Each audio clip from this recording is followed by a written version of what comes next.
இன்னைக்கு நம்ம சேனல்ல 2016ல வெளிவந்த ரன் கைட் ஃபைட் அப்படின்ற ஒரு சஸ்பென்ஸ் த்ரில்லர் படம் தான் பார்க்க போறோம். இந்த படத்தோட ஒரு ஸ்டோரி என்னன்னா, நாம பெரும்பாலும் சின்ன வயசுல ஸ்கூல் படிக்கும் போது ஸ்டாஃப்களை யாராவது நம்மள அடிச்சிட்டாங்கன்னா அவங்கள பழி வாங்கணும் அப்படின்னு நினைப்போம். ஸோ அதே போல தான் இங்கேயும் வந்து ஒரு 3 ஸ்டூடெண்ட் தப்பு பண்ணியிருக்காங்க. அதுக்காக அவங்களுடைய டீச்சரை பனிஷ்மெண்ட் கொடுத்துருக்காங்க. ஸோ பனிஷ்மெண்ட் கொடுத்ததுக்கு அப்புறம் அந்த ஸ்டூடெண்ட்லாம் திருந்துனாங்களா இல்ல மறுபடியும் தப்பு பண்ணாங்களா இல்லையா அப்படின்னு சொன்ன படம் தான் இந்த படம். வீடியோக்குள்ள போறதுக்கு முன்னாடி நீங்களும் நம்ம சேனலை சப்ஸ்கிரைப் பண்ணலாம். மறக்காம சேனலை சப்ஸ்கிரைப் பண்ணிடுங்க. அப்படியே பக்கத்துல பெல் ஐக்கானை கிளிக் பண்ணுங்க. இந்த படத்தோட ஸ்டார்டிங்ல இப்ப ஹீரோயின் தான் காமிக்கிறாங்க. ஹீரோயின் வந்து ஒரு கன் எடுத்து எல்லாமே கரெக்டா இருக்கா அப்படின்னு செக் பண்ணிட்டு இருக்கா. அதுக்கப்புறமா ஒரு ஆளு கூட நடந்து போயிட்டு இருக்கா. ஆக்சுவலா என்னன்னா, அவங்க அப்பா கூட தான் நடந்து போயிட்டு இருக்கா. அவங்க அப்பா வந்து ஒரு வேட்டைக்காரரு. அதுக்காக ஹீரோனியா அப்பப்ப வந்து வேட்டையாடுறதுக்காக கூட கூட்டிட்டு போயிட்டு ட்ரைனிங் கொடுப்பாரு. இப்போ ஒரு மானை பார்த்து ஏம் பண்ணிட்டே இருக்கும்போது ஹீரோயின் அந்த மானை ஷூட் பண்ணிடுறா. அதுக்கப்புறமா அந்த மானை எடுக்கலாம் அப்படின்னு கிட்ட போய் பார்க்கும்போது ஹீரோயின் வந்து மானை நெஞ்சில ஷூட் பண்ணிருப்பா. மானை தலையில தான் ஷூட் பண்ணணும். நம்ம நெஞ்சில ஷூட் பண்ணோம்னா அந்த டைம்ல பிளட் சர்க்குலேஷன் அதிகமாகி அது வந்து உயிருக்கு போராடிட்டு இருக்கும். சீக்கிரம் சாகாது அப்படின்னு சொன்ன உடனே போதும் உங்க கதையெல்லாம் யாரும் கேட்கல அப்படின்னு சொல்லி ஹீரோயின் என்ன பண்றான்னு கோவத்துல அங்க இருக்க ஒரு கல்லை தூக்கி மானு தலையிலே போட்டு சாக அடிச்சிடுறா. இப்ப அப்படியே சீனை கட் பண்ண ஹீரோயின் அவரோட வீட்டுல உட்காந்துருக்கா. அப்போ பக்கத்துல ஒரு லேடி ஹாஸ்பிட்டல் ட்ரெஸ் போட்ட மாதிரி போட்டு நின்றுட்டு இருக்காங்க. ஆக்சுவலா அவங்க யாருன்னா, அவங்க தான் ஹீரோனோட அவங்க அம்மா. அவங்க வந்து கேன்சரால இறந்திருப்பாங்க. இவளுக்கு ஏதாவது ஒரு பிரச்சனை அப்படின்னா அவங்க அம்மா கிட்ட பேசுற மாதிரி நினைச்சுக்கிட்டு இவளோட மனசாச்சிட்டு பேசிட்டு இருப்பா. இப்போ வந்து இவ பேசிட்டே இருக்கும்போது அந்த சத்தத்தை கேட்டு அவங்க அப்பா கிட்ட வந்து என்னமா பேசிட்டு இருக்கு அப்படின்னு கேட்டதுக்கு, இல்லப்பா இன்னும் ஒரு கொஞ்ச நாள் ஸ்கூல்ல வந்து ஒரு டிராமா ஃபங்க்ஷன் வருது.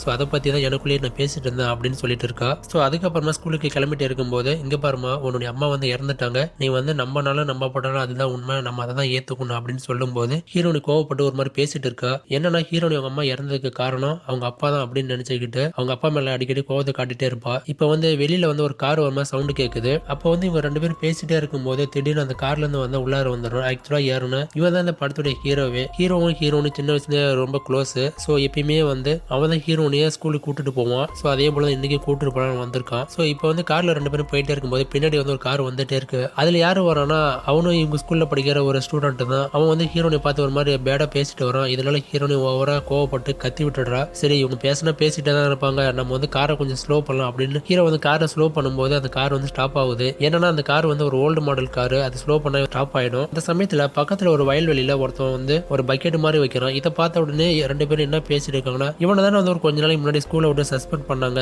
ஸோ அப்படி பேசிட்டு இப்போ மறுபடியும் காரை ஸ்டார்ட் பண்ணி ஸ்கூலுக்கு போயிட்டு இருக்காங்க. அப்போ ஸ்கூலுக்கு போன பிறகு ஹீரோ வந்து ஹீரோனிட்ட ஏதோ ஒன்று சொல்லலாம்னு வரான். அந்த சமயத்துல சரி எதுவாக இருந்தாலும் நீ யோசிச்சு வை, லஞ்ச் டைம்ல பேசிக்கலாம் அப்படின்னு ஹீரோனி கிளாஸ் ரூம் போயிடுறா. கிளாஸ் நடந்துட்டே இருக்கும்போது இன்னும் ஒரு கொஞ்ச நாளையில டிராமா ஃபங்க்ஷன் வருதுல்ல, ஸோ அது விஷயமா பேசலாம்னு ஒருத்தவங்க உள்ளார வந்து இந்த மாதிரி அந்த டிராமா ஃபங்க்ஷனுக்கு ஒரு பாய்ஸ் ஒரு கேர்ள்ஸ் தான் வந்து பார்ட்டிசிபேட் பண்ணணும் அப்படின்னு சொல்லிட்டு இருக்காங்க. ஸோ அதுக்கப்புறமா அந்த கிளாஸ் முடிஞ்ச பிறகு ஹீரோனி ஒரு சயின்ஸ் கிளாஸ் அட்டன் பண்ண போறா. ஸோ அந்த சமயத்துல அந்த சயின்ஸ் கிளாஸ் டீச்சர் அவங்க வந்து ஹீரோனி அவங்க அம்மாவோட ஃப்ரெண்டு தான். இந்த மாதிரி நீ இதுக்கு முன்னாடி நல்லா தானே படிச்சிருந்த, ஏன் இப்ப சரியா படிக்க மாட்டேங்கிற, உங்க அம்மா வந்து இறந்துட்டாங்க, அதுக்காக வந்து நீ படிக்காம இருக்கக்கூடாது, உனக்கு வந்து நல்ல ஃபியூச்சர் இருக்கு, நீ ஒழுங்கா படி அப்படின்னு சொல்லும்போது, இங்க பாருங்க நீங்க வந்து எனக்கு புத்திமதி சொல்லணும்னு அவசியம் கிடையாது. நான் படிக்காம போவோம், அது வந்து என்னோட விருப்பம். உங்களுடைய வேலை நான் படிப்பு சொல்லி கொடுத்தேன்னு அதை மட்டும் நீங்க செய்யுங்க, தேவையில்லாம என் விஷயத்துல தலையிடாதீங்க அப்படின்னு ஹீரோனி அவங்க மேல கோவப்பட்டு அங்கிருந்து கிளம்பி போயிடுறா. இப்ப அப்படியே சீனை கட் பண்ண ஹீரோனிக்கு ஸ்கூல்ல வந்து ஒரு டிரா மாதிரி கொடுத்துருப்பாங்க. இவளும் வந்து லஞ்ச் டைம்ல போயிட்டு அந்த டிரா ஓபன் பண்ணி பார்க்கும்போது அதுல வந்து ஒரு கார்டு மாதிரி தொங்க விட்டுருக்கான் ஹீரோ. ஆக்சுவலா என்னன்னா, இன்னும் வந்து ஒரு கொஞ்ச நாள்ல அந்த டிராமா ஃபங்க்ஷன் வருதுல்ல, அந்த டிராமா ஃபங்க்ஷனுக்கு நீ நானும் ஒன்னா பார்ட்டிசிபேட் பண்ணலாம் அப்படின்ற மாதிரி ப்ரொபோஸ் பண்ணியிருந்திருப்போம். இதை பார்த்த உடனே ஹீரோனுக்கு ரொம்ப ஷாக்கிங்கா இருக்கு. அதே சமயம் இதுக்கு முன்னாடி அந்த வயல்வெளியில ஒருத்தன் பக்கெட் வச்சா மதியா, அந்த பக்கெட் வந்து திடீர்னு வெடிக்க ஆரம்பிக்குது. அது மட்டும் இல்லாம அந்த ஸ்கூலோட ரிசப்ஷனுக்கு ஒருத்தன் வந்து லஞ்ச் டைம் எப்போ வரும் அப்படின்னு கேட்கும்போது, டேய் லஞ்ச் டைம் மணி 1:30 மணிக்கு, நீ நான் வந்து 12 மணிக்கு கேட்டுட்டு இருக்க அப்படின்னு அங்க இருக்க லேடி சொல்லும்போது அவன் வந்து ஒரு பேக் மாதிரி எடுத்துட்டு வந்திருப்பான். ஸோ அந்த பேக்கை வந்து அங்கேயே வச்சுட்டு போயிருப்பான். அந்த பேக் வந்து ஏன் அங்க வச்சான் அப்படின்றத நம்ம போக போக தெரிஞ்சுக்கலாம். அங்க அப்படியே சீனை கட் பண்ணா லஞ்ச் டைம்ல ஹீரோனும் உட்காந்து பேசிட்டு இருக்காங்க. அப்போ வந்து சின்ன வயசுல இருந்து நீ நானும் உணர்ந்து பழகிட்டு இருக்கோம், ஏன் நான் வந்து லவ்வா சொன்னா நீ ஏத்துக்க மாட்டியா அப்படின்னு கேட்கும்போது ஹீரோனு எதுவுமே பேசாம சைலண்டா இருக்கா. அந்த சமயத்துல கோவத்துல ஹீரோ என்ன பண்ணிட்டானா, அங்க இருக்க ஜூஸ் டப்பா தள்ளி விட்டுடுவான். அது வந்து ஹீரோனி ட்ரெஸ்ல பட்டதால கொஞ்சம் வெயிட் பண்ண, நான் போயிட்டு பாத்ரூம் போயிட்டு வரேன் அப்படின்னு ஹீரோனி பாத்ரூம் போயிருப்பா. உள்ளார போன உடனே அங்க ஒரு பொண்ணு மேல ஏதோ அந்த ஒரு வென்டிலேட்டர் மாதிரி இருக்கு, அதுல ஏதோ பண்ணிட்டு இருக்கா. ஹீரோனை பார்த்த உடனே கீழே இறங்கி வந்து ஒரு மாதிரி ஹீரோனை கோவமா இடிச்சுட்டு அங்கிருந்து போயிடுறா. அதுக்கப்புறம் ஹீரோனி அவரோட வேலையை தான் பார்த்துட்டு இருக்கா. ஆனா இருந்தாலும் ஒரு பக்கம் சந்தேகமா இருக்கு, அவ என்னதான் பண்ணிட்டு இருப்பா அப்படின்னு சொல்லி அங்க போயிட்டு பார்க்கும்போது அங்க எதுவுமே கிடையாது. அதே சமயத்துல இவளும் வந்து ட்ரெஸ் வாஷ் பண்ணிட்டே இருக்கும்போது அம்மா கிட்ட பேசுற மாதிரி இவளோட மனசாட்சியிட பேசிட்டு இருக்கா. என்னன்னா, அவன் தான் வந்து லவ்வா சொல்றான்ல, நீ ஏத்துக்க மாட்டே அப்படின்னு சொல்லும்போது, இல்ல அவன் வந்து சின்ன வயசுல எனக்கு ரொம்ப பழக்கம், அவனை வந்து உன்னோட இடத்துல நான் வச்சு பாக்குறேன், அவன் மேல எனக்கு எந்த ஒரு ஃபீலிங்குமே வரல அப்படின்ற மாதிரி அவளோட மனசாட்சியிட பேசிட்டு இருக்கா. அதே சமயம் ஹீரோ இங்க உட்காந்து இருக்கும் போது எல்லாருமே வந்து ஏஞ்சி எட்டை ஓட மாதிரி இருக்கு. என்னடா அப்படின்னு பார்க்கும்போது ஒரு வெள்ளை கலர் கார் வந்து அப்படியே அந்த கேண்டீனை உடச்சிட்டு உள்ளார வருது. இதை பார்த்த உடனே எல்லாருமே வந்து பயந்து போயிடுறாங்க. அந்த கார்ல வந்து மொத்தம் 4 பேர் வந்திருக்காங்க. அந்த 4 பேர்ல வந்து 3 பேர் கன் வச்சிருக்காங்க. அவங்க யாருன்னா இதுக்கு முன்னாடி அந்த வயல்வெளியில வந்து பக்கெட் வச்சிருப்பான் பாத்தியா, அவன் ஒருத்தன் இருக்கான். அதே போல இப்ப அந்த பாத்ரூம்ல இருந்து ஒரு பொண்ணு இறங்கி போனா பாத்தியா, அந்த பொண்ணு. அதே போல அந்த ஸ்கூலோட ரிசப்ஷன் வந்து ஒரு பேக் வச்சுட்டு போயிருப்பான் பாத்தியா அவன். சோ இவங்க 3 பேருக்கு தலைவன் ஒருத்தன் அப்படின்னு சொல்லி மொத்தம் வந்து 4 பேர் வந்திருக்காங்க. இவங்க 4 பேரும் அந்த கேண்டீன்ல இருக்க ஸ்டூடெண்ட் எல்லாரையும் கன் பாயிண்ட்ல மிரட்டிட்டு இருக்காங்க. அதே சமயத்துல என்னோட வெளியில சத்தம் கேட்குது அப்படின்னு ஹீரோனு அந்த பாத்ரூம் டோரை ஓபன் பண்ணி வெளியில வரலான்னு பார்க்கும்போது ஒரு பொண்ணு குண்டடிப்பட்டு ஹீரோனி முன்னாடி வந்து விழுந்துடுறா. இதை பார்த்த உடனே ஹீரோனி கதறி கதறி அழுதுட்டு இருக்கா. சோ அதுக்கப்புறமா நம்ம வெளியில போக கூடாது அப்படின்னு உள்ளரே ஒரு ஓரமா இருக்கா. அதே சமயம் இதுக்கு முன்னாடி ஹீரோனி ஸ்கூலுக்கு வரலாம் அப்படின்னு கார்ல வந்துட்டு இருக்கும்போது ஒருத்தன் கிண்டல் பண்ணிருப்பால, அவனை பார்த்த உடனே அந்த கேங்ல இருக்க ஒருத்தன் ஷூட் பண்ணிடுறான். இதை பார்த்து அந்த தலைவன் ஏன்னா அவனை ஷூட் பண்ண அப்படின்னு கேட்கும்போது, இல்ல அவன் வந்து ஓரம் முறைக்கிற மாதிரியே இருக்கு, அதனால அவனை ஷூட் பண்ண அப்படின்னு சொல்லும்போது, ஏன்னா முறைச்சதுலாம் ஏன்னா அவனை நீ ஷூட் பண்ற, இல்ல உன்னை யாராவது பாக்கிச்சுக்கிட்டா அவங்கள நான் சும்மா விட மாட்டேன் அப்படி மாதிரி சொல்லிட்டு இருக்கான். அதே சமயம் அந்த பாத்ரூம்ல இருந்து ஒருத்தவங்க ஹெட்செட் போட்டுட்டு பாட்டு கேட்டுட்டு வெளியில வரான். இதை பார்த்து ஹீரோனே வெளியில போகாதரா அப்படின்னு எவ்வளவு சொல்லி பாக்குறா. ஆனா இருந்தாலும் அந்த காதலே வாங்காமலே வெளியில வரும்போது சோ அவனையும் கன் பாயிண்ட்ல லாக் பண்ணிடுறாங்க. அந்த சமயத்துல அந்த தலைவன் பாத்ரூம்ல யாரா இருக்காங்களா அப்படின்னு உள்ளார போயிட்டு பாரு அப்படின்னு சொன்ன உடனே அந்த கேங்ல இருக்க ஒருத்தன் உள்ளார போயிட்டு பாக்குறான். இதை பார்த்த ஹீரோனு உள்ளார தானே போயிருக்கா, ஒருவேளை ஹீரோனு இவன் கொலை பண்ணிட்டா என்ன பண்றது அப்படின்னு இவனு வந்து பாத்தீங்கன்னா பின்னாடியே போறான். இவனு பின்னாடி போயிட்டு அங்க யாரும் இல்ல அப்படின்னு சொல்லிட்டு திரும்ப வந்துடுறான். சோ அதே சமயம் அந்த தலைவன் வந்து அங்க இருக்க ஸ்டூடெண்ட் கிட்ட, நீங்க வந்து இனிமே தப்பிக்க முடியாது, உங்களுடைய லாஸ்ட் ஆசை எதுவா இருந்தாலும் உங்க வீட்டுக்கு கால் பண்ணி பேசிடுங்க அப்படின்னு சொன்ன உடனே எல்லாருமே வந்து அவங்களுடைய வீட்டுக்கு கால் பண்ணி பேசிட்டு இருக்காங்க. அந்த சமயத்துல ஒரு பொண்ணு போன் பேசிட்டே இருக்கும்போது அந்த பொண்ணுகிட்ட போயிட்டு உன்னோட போனை கொடு அப்படின்னு அந்த தலைவன் வந்து போனை வாங்கி அந்த ஸ்கூலோட லேண்ட்லைன் கால் பண்ணி, நீங்கன்னா எல்லாரும் ஜாலியா இருக்கீங்க, உங்களுடைய ஸ்டூடெண்ட் எல்லாரையும் கேண்டீன்ல ஒரு தீவிரவாதி கன் பாயிண்ட் வச்சு லாக் பண்ணிட்டு இருக்கான், நீங்க சீக்கிரம் உடனே வாங்க அப்படின்னு சொல்லிட்டு போனை வச்சிடுறான். அதே சமயத்துல ஹீரோனே அங்க தப்பிச்சு போலாம் அப்படின்னு அந்த வென்டிலேஷன் இருக்குல்ல அது வழியில ஏறி போயிட்டு இருக்கு. அப்படி போகும்போது தவறி கீழே விழுந்துடா. இந்த சத்தத்தை கேட்ட அந்த தலைவன் வந்து, டேய் பாத்ரூம்ல யாரோ இருக்காங்க, எனக்கு சந்தேகமா இருக்கு, நீ போயிட்டு பாரு அப்படின்னு சொல்லும் போது அந்த சமயத்துல அந்த கூட்டத்துல ஒருத்தன் பாத்ரூம் உள்ளார வந்துட்டு இருக்கான். அப்போ ஹீரோனையும் அவங்க இருந்து தப்பிக்கணும் அப்படின்னு சொல்லிட்டு அந்த பாத்ரூம் உள்ளார ஒரு ஓரமா பதிக்கிட்டு இருக்கா. சோ அவளுக்கு பக்கத்துல இன்னொரு லேடி இருக்கா. அவ வந்து அவளுடைய ஹஸ்பண்ட் கிட்ட போனதான் பேசிட்டு இருந்திருப்பா. அப்போ அந்த கூட்டத்துல ஒருத்தன் உள்ளார வந்து, இங்க பாருங்க உள்ளார யாரு இருந்தாலும் வெளியில வந்துருங்க, நீங்களா வந்துட்டீங்கன்னா உங்களை வந்து சாதாரணமா கொலை பண்ணுவான், அப்படி நீங்களா வரலாம் உங்களை வந்து கொடூரமா கொலை பண்ணுவோம் அப்படின்னு சொன்ன உடனே அந்த பக்கத்துல இருக்க லேடியை வந்து, நம்ம தான் வந்து எல்லாத்தையும் பார்த்து அனுபவிச்சிட்டோம்ல, பரவாயில்ல நம்ம உயிர் போனாலும் பரவாயில்ல, இந்த பொண்ணை எப்படியாவது காப்பாற்றணும் அப்படின்னு அவ அங்க வெளியில வரும்போது கொஞ்சம் கூட வந்து ஈவு யாருக்குமே இல்லாம அப்படியே ஷூட் பண்ணி கொலை பண்ணிடுறான். அங்க அப்படியே சீனை கட் பண்ண அந்த தலைவன் வந்து எல்லார்ட்டையும் மொபைல் இருக்க எல்லாரும் வந்து லைவுக்கு போயிட்டு இங்க என்ன நடக்குது அப்படின்னு சொல்லிட்டு எல்லாருமே வந்து லைவ் போட்டுட்டு இருக்க அப்படின்னு சொன்ன உடனே எல்லாருமே வந்து அவனுடைய மொபைல் எடுத்து லைவ் போட்டுட்டு இருக்காங்க. அதுக்கப்புறமா ஹீரோனையும் அந்த வென்டிலேஷன் வயல அப்படியே ஏறி அப்படியே அங்கிருந்து தப்பிச்சு வெளியில வந்துடுறா. சோ அப்படி வெளியில வந்த பிறகுதான் அவனுக்கு என்ன தோணுதுன்னா, இதுக்கு முன்னாடி வந்து அவங்க அப்பா வந்து ஒரு விஷயம் சொல்லியிருப்பாங்க, என்னன்னா யாராவது ஆபத்துல இருக்கும்போது அவங்கள நம்ம காப்பாற்றணும் அப்படின்னு சொன்ன உடனே ஹீரோனுக்கு அந்த டைம்ல என்ன தோணுதுன்னா, நம்மளுடைய அம்மா வந்து ஆல்ரெடி இறந்துட்டாங்க, சோ அவங்க இறந்ததே வந்து நம்மளால தாங்கிக்க முடியல, இப்ப வந்து மத்தவங்க எல்லாரும் இறந்துட்டு நம்மளால தாங்கிக்க முடியாது, அவங்களை எப்படியா காப்பாற்றணும் அப்படின்னு ஹீரோனி மறுபடியும் வந்து அந்த ஸ்கூல் உள்ள போலான்னு பார்த்துட்டு இருக்கா. அந்த சமயத்துல வெளியில வந்து ஒரு கேங்கு போயிருப்பாங்க. அந்த கேங்கு வந்து உள்ளார போலான்னு பார்க்கும்போது ஹீரோனி அவங்களை பார்த்துட்டு, இங்க பாருங்க உள்ளார போகாதீங்க, உள்ளார வந்து ஒரு சைக்கோ கேங்கு எல்லாரையும் வந்து அப்படியே சீனை கட் பண்ண அந்த தலைவன் வந்து இதுக்கு முன்னாடி அங்க என்னென்ன நடக்குது அது எல்லாமே வந்து இன்ஸ்டாகிராம்ல லைவ் வீடியோ போட சொல்லியிருப்பான். அந்த லைவ் வீடியோ பார்த்துட்டு ஒரு சில ஸ்டாஃப் வந்து அங்க வந்திருப்பாங்க. அதுல ஒரு ஸ்டாஃப் மட்டும் அந்த தலைவனை பார்த்து, டேய் நீ இதுக்கு முன்னாடி இந்த ஸ்கூல் தானே படிச்ச, ஏன்னா இப்படி எல்லாம் பண்ணிட்டு இருக்க அப்படின்னு கேட்டதுக்கு, பரவாயில்ல சார் என்ன வந்து நல்லாவே ஞாபகம் வச்சிருக்கீங்க, நான் வந்து உங்ககிட்ட ஸ்கூல் படிக்கும் போது என்ன எப்படி எல்லாம் டார்ச்சர் பண்ணீங்க, நான் போய் சொன்னேன் என் விஷயத்துல தலையிடாதீங்க, என் விஷயத்துல தலையிட்டீங்கன்னா கண்டிப்பா அதுக்கான பனிஷ்மெண்ட் நான் கொடுப்பேன்னு நான் சொன்ன மதியா, அதை தான் இப்ப நான் பண்ணிட்டு இருக்கேன் அப்படின்னு சொல்லிட்டு இருக்கான். ஏன்னா இப்ப நீ சுட்டு 4 பேர் இறந்துட்டாங்க அப்படின்னு கேட்டதுக்கு, பரவாயில்ல 4 பேர் இறந்துட்டாங்க தான், எனக்கும் வந்து கஷ்டமா தான் இருக்குது, ஆனா இருந்தாலும் இந்த வீடியோ பாக்குற ஒவ்வொரு ஸ்டாஃபும் இப்படி எல்லா ஸ்டூடெண்ட்டுக்கு பனிஷ்மெண்ட் கொடுக்க கூடாது அப்படின்னு இந்த வீடியோ பார்த்த உடனே மேபி மாறது வாய்ப்பு இருக்குல்ல, அதனாலதான் இப்படி எல்லாம் பண்ணிட்டு இருக்க மாதிரி சொல்லிட்டு இருக்கான். அதே சமயத்துல பக்கத்துல ஒருத்தவன்ட்ட அவனை ஷூட் பண்ணா அப்படின்னு சொன்ன உடனே கொஞ்சம் கூட யோசிக்காம அந்த வாதியனை வந்து போட்டு தள்ளிடுறாங்க. அதே சமயம் ஹீரோயினை மத்த ஸ்டூடெண்ட்டை காப்பாற்றணும்னு ஒவ்வொரு கிளாஸா போய் சொல்லிட்டு இருக்கா. இப்போ ஒரு கிளாஸ் கிட்ட போன உடனே டோர் வந்து லாக்ல இருக்கு. சரி ஜன்னல் வயல சொல்லலாம் அப்படின்னு ஜன்னல் வயல கத்திட்டே இருக்கும்போது அந்த டீச்சர் பார்த்துட்டு, ஏன் கொஞ்ச நேரம் கூட எக்ஸ்ட்ரா கிளாஸ் எடுக்க கூடாதா, உடனே வந்து டார்ச்சர் பண்ணீங்கன்னு சொல்லி அந்த விண்டோ ஸ்கிரீனை வந்து க்ளோஸ் பண்ணிடுறா. அதுக்கப்புறமா பக்கத்து இருக்க கிளாஸுக்கு போயிட்டு அந்த ஜன்னலை உடைச்சு அங்க இருக்க ஸ்டூடெண்ட்டை ஒரு கொஞ்சம் பேர்த்த வெளியில் அனுப்பின பிறகு, சரி இனிமே வந்து நம்ம ஒவ்வொரு கிளாஸா போய் சொன்னா டைம் ஆயிடும், எமர்ஜென்சி அழுத்தி விட்டு அந்த சத்தத்தை கேட்ட உடனே எல்லா ஸ்டூடெண்ட்டும் வெளியில வந்துருவாங்கன்னு நேரா வந்து எமர்ஜென்சி வார்டுக்கு போறா. அங்க போயிட்டு அதை ஆன் பண்ண உடனே எல்லா ஸ்டூடெண்ட்டும் ஏதோ வந்து எமர்ஜென்சி அப்படின்னு சொல்லி கிளாஸ் போட்டு வெளியில வந்துடுறாங்க. அப்போ இந்த சத்தம் வந்து அந்த தலைவனுக்கும் கேக்குது. நினைச்சேன் எவனாவது இப்படி எல்லாம் பண்ணுவான்னு நினைச்சேன், அங்க போயிட்டு பாருங்கன்னு சொன்ன உடனே அந்த கூட்டத்துல ஒரு பொண்ணு மட்டும் கரெக்டா அந்த எமர்ஜென்சி இடத்துக்கு போறா. அங்க போன உடனே செக்யூரிட்டி மாதிரி ஒருத்தர் இருக்கான், நீ கிளாஸுக்கு போகாம இங்க என்ன பண்ணிட்டு இருக்க, ஒழுங்கா கிளாஸுக்கு போ அப்படின்னு சொன்ன உடனே, ஓ நான் கிளாஸுக்கு போகணுமா, நீ ஃபர்ஸ்ட் சொர்க்கத்துக்கு போ அப்படின்னு சொல்லி ஒரு கன் எடுத்து அவனை போட்டு தள்ளிடுறா. அதுக்கப்புறமா அந்த பொண்ணு அந்த அலர்ட் ஆஃப் பண்ண பிறகு எல்லா ஸ்டூடெண்ட்டுமே இது எது செக் பண்ணதுக்காக பண்ணிருக்காங்க, நம்ம மறுபடியும் கிளாஸுக்கே போலான்னு எல்லாருமே வந்து மறுபடியும் கிளாஸ்ல உட்காந்துக்கிறாங்க.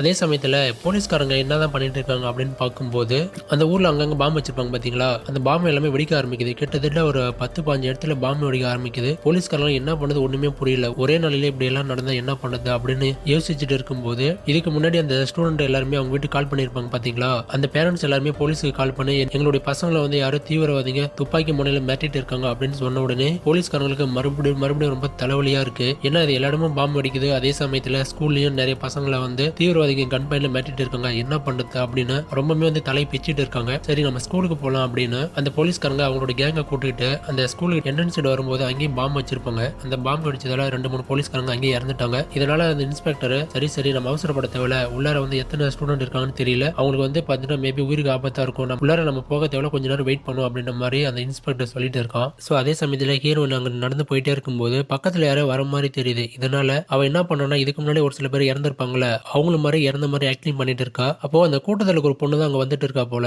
எல்லாரும் இறந்துட்டாங்களா அப்படின்னு அவளுடைய காலால மெரிச்சு செக் பண்ணி பாக்குறா. இப்ப ஹீரோனு இறந்த மாதிரி தான் ஆக்டிங் பண்ணிட்டு இருக்கா. அவளையும் மெரிக்கும் போது வலியை தாங்கிக்கிறா. அதுக்கப்புறமா எல்லாரும் இறந்துட்டாங்க அப்படின்னு அந்த பொண்ணு அங்கிருந்து போயிடுறா. அங்க அப்படியே சீனை கட் பண்ணா அந்த கூட்டத்துல இருக்க தலைவன் ஒரு டீச்சரை கூப்பிட்டு, டீச்சர் என்ன ஞாபகம் இருக்கா அப்படின்னு கேட்கும்போது, உன்னோட பேரு ஜானு தானே?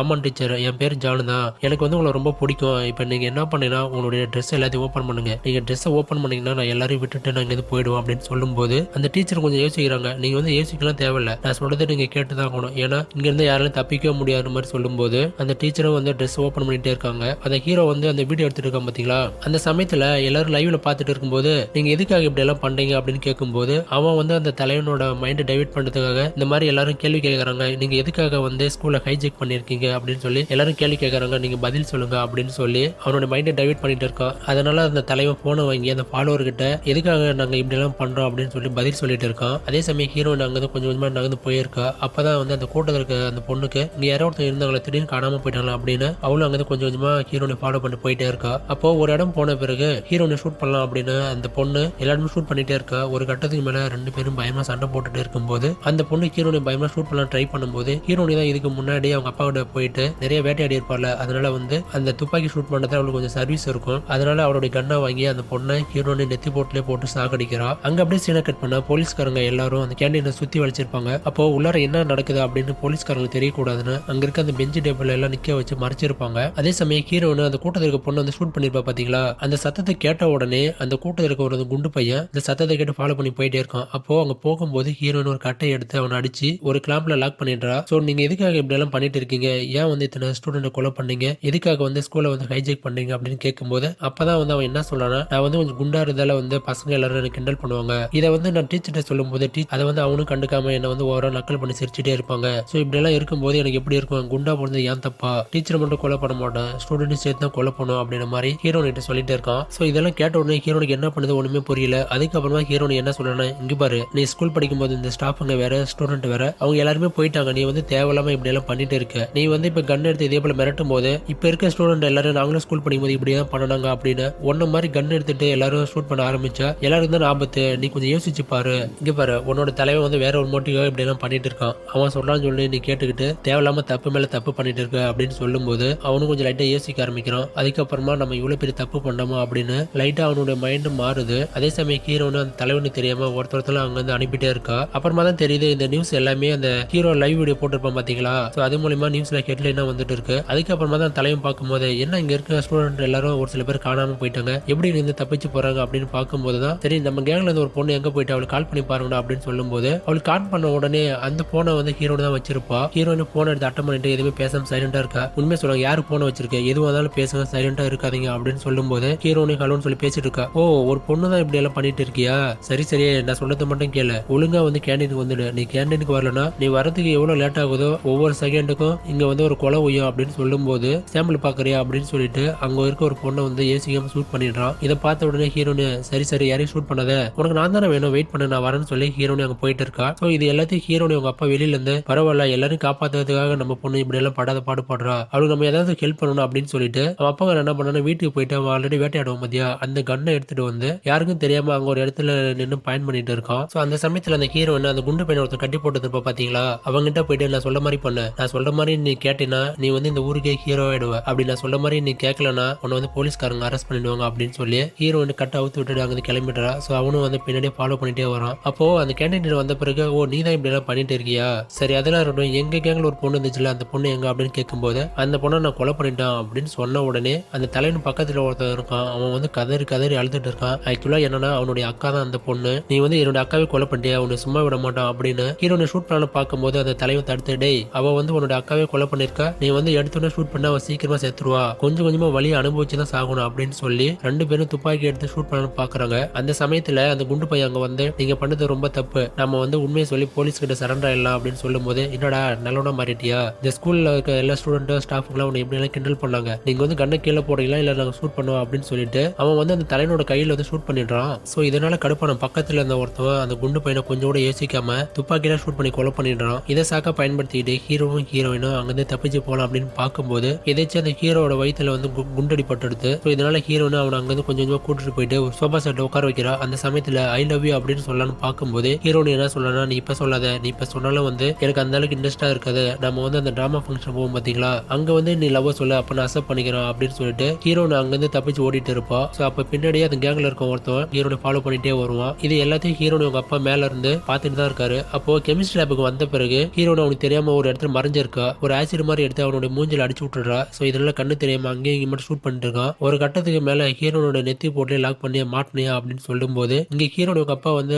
அந்த கன் வச்சு போக்கஸ் பண்ணிட்டு இருக்காரு பாத்தீங்களா, அவர் வந்து அவனை கொஞ்சம் கூட யோசிக்காம நெத்தி போட்டுலயே ஷூட் பண்ணி ஹீரோனை காப்பாத்திடுறாரு. ஸோ அதுக்கப்புறமா ஹீரோனை இவனை யாரை ஷூட் பண்ணாங்க அப்படின்னு வெளியில வந்து பார்க்கும்போது ஹீரோனு எங்க அப்பா வந்து போலீஸ்காரங்க அரெஸ்ட் பண்ணி கூட்டிட்டு போறாங்க. அப்ப ஹீரோயின் அந்த லைவ் வீடியோல நான் இங்க இருக்கிற எல்லாரும் ஷூட் பண்ணிட்டேன், இன்னும் ஒருத்த மட்டும் தான் இருக்கான், அவன் ஒண்டியால வந்து இங்க இருக்கிற எல்லாரும் ஹேண்டில் பண்ண முடியாது அப்படின்னு போலீஸ் கிட்ட சொன்ன உடனே போலீஸ்காரங்களும் உள்ளார வராங்க. ஆனா அதுக்கு முன்னாடியே அந்த தலைவன் வந்து இன்னும் எல்லாரையும் கொலை பண்ணிட்டாங்களா, நாம மட்டும் தான் மாட்டிக்கிட்டோமோ, நாம எப்படியா தப்பிக்கணும் அப்படின்னு அங்க இருக்க ஒரு 10 ஸ்டூடெண்ட் மட்டும் தனியா கூட்டிட்டு போறோம். சோ அதுக்கப்புறமா போலீஸ்காரங்க அந்த ஸ்கூலோட என்ட்ரன்ஸ் எல்லாத்தையும் உடைச்சிட்டு உள்ளார போயிட்டு எல்லா ஸ்டூடெண்ட்டையும் காப்பாத்திடுறாங்க. அப்போ ஹீரோனை பார்த்து ஆல் தி பெஸ்ட் அப்படின்னு சொல்லிட்டு என்கரேஜ் பண்ணிட்டு இருக்காங்க. இந்த அளவுக்கு ஹெல்ப் பண்ணிருக்க, நாங்க பண்ண வேண்டியதெல்லாம் நீ பண்ணிருக்க அப்படின்னு சொல்லிட்டு ரொம்பவே ஹீரோனை என்கரேஜ் பண்ணிட்டு இருக்காங்க. அதே சமயம் ஹீரோனை கூட்டிட்டு வந்து ஒரு கார்ல உட்கார வைக்கிறாங்க. சோ அவளுக்கு பக்கத்துல அவங்க அப்பா உட்காந்துருக்காங்க. அப்போ அவங்க அப்பாவை பார்த்து சாரிப்பா என்ன மன்னிச்சிருப்பா, அம்மா வந்து உன்னாலதான் இறந்தாங்க அப்படின்னு நினைச்சுக்கிட்டு உங்க மேல நான் வந்து அடிக்கடி கோவத்தை காமிச்சிட்டேன் அப்படின்னு சொல்லி ரொம்பவே ஃபீல் பண்ணி பேசிட்டு இருக்கா. இது எல்லாத்தையும் கேட்டு அவங்க அப்பா வந்து சிரிச்சிட்டு இருக்காரு. அதே சமயம் அந்த தலைவன் ஒரு 10 ஸ்டூடெண்ட் தனியா கூட்டு போயிருப்பான் பாத்தீங்களா, அதுல வந்து ஒருத்தனோட யூனிஃபார்ம் போட்டுக்கிட்டு அந்த கூட்டத்தோட கூட்டமா தப்பிச்சு ஓடலாம்னு பார்ப்பான். இது எல்லாத்தையும் வந்து ஹீரோனி நோட் பண்ணிட்டு தான் இருப்பா.